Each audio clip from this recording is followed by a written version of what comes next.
At its core, the proposed $500 billion rare earths for aid deal between the United States and Ukraine exposes the brutal reality of modern geopolitics. War is no longer merely about strategy, alliances, or even ideology. It is a marketplace. Sovereignty, security, and survival all come with a price. For Ukraine, that price is not only measured in blood, but also in lithium, titanium, and dysprosium, resources buried beneath the very land it is fighting to reclaim. Recent reporting has revealed that the US proposal, spearheaded by Treasury Secretary Scott Bessent, would grant American companies a 50% ownership stake in Ukraine's rare earth mineral reserves. This exchange is intended as partial repayment for the billions in military and financial aid the US has provided since Russia's full-scale invasion.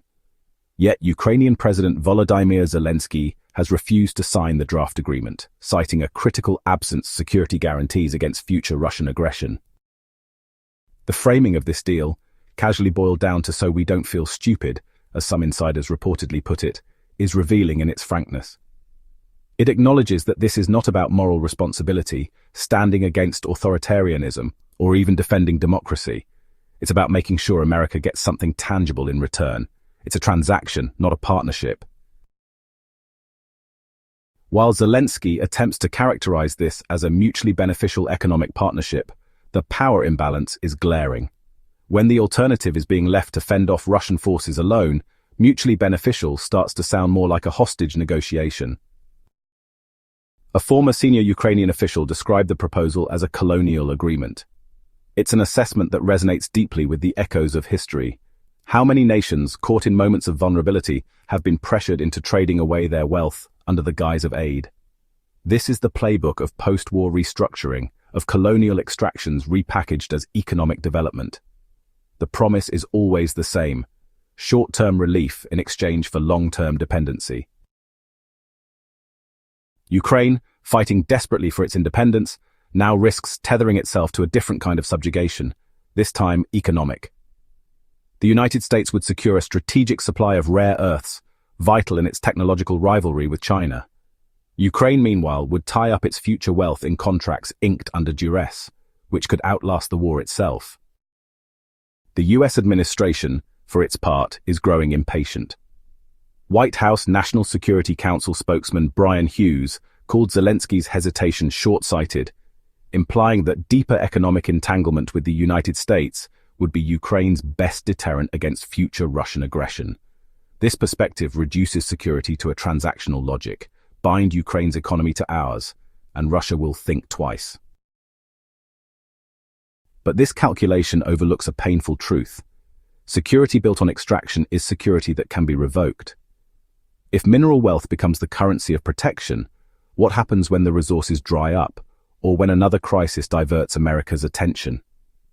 Ukraine's vulnerability lies not just on its battlefield, but in its boardrooms, where contracts signed under duress can become chains of dependency.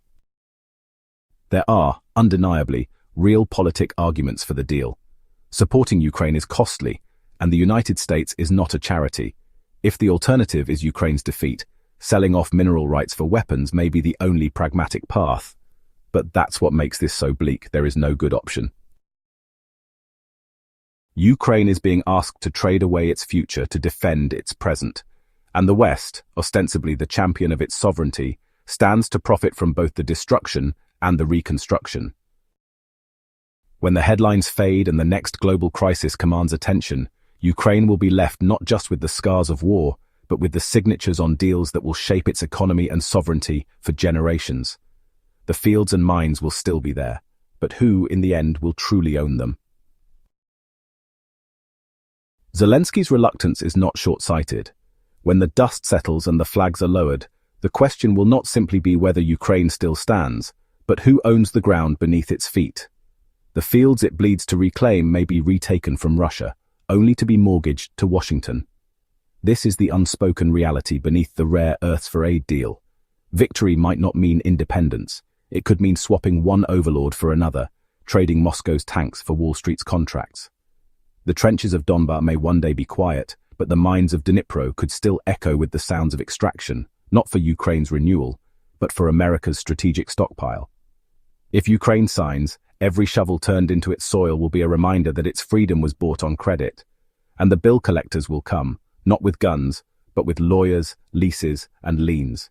This is the future on offer. A country rebuilt not for its people, but as a supply chain node in someone else's empire. So when the war ends, will Ukraine still own its land, or will it simply work it?